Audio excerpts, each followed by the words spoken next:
So for the last chapter, we're going to do some questions about entropy and isentropic efficiency. So we'll start with 8.1. Air is compressed steadily by a compressor, which consumes 25 kilowatts of power.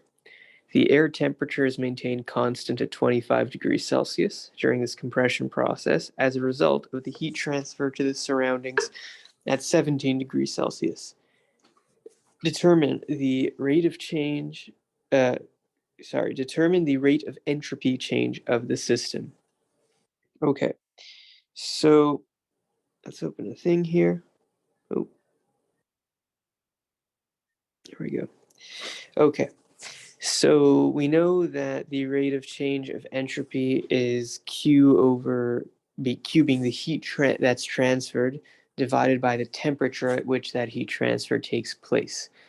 So how much heat are we transferring? Well, we're told that we're inputting to the system 25 kilowatts of energy, but the temperature is remaining constant.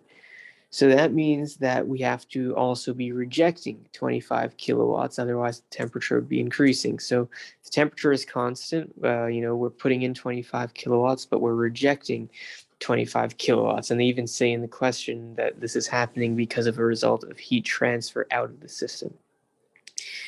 So we're putting in 25 kilowatts, we're getting 25 kilowatts out, and we're told that the surroundings are at 17 degrees Celsius.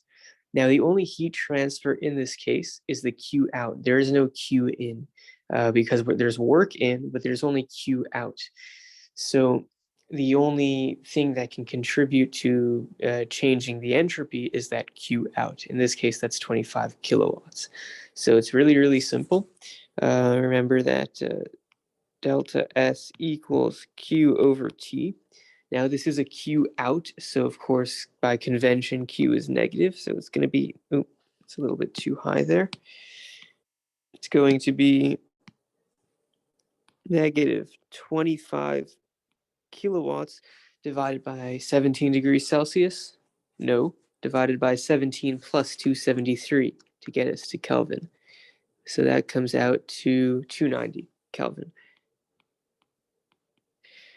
And we end up with minus 0.08389 kilowatts per Kelvin. So this is the rate of change of entropy as this compressor does its thing.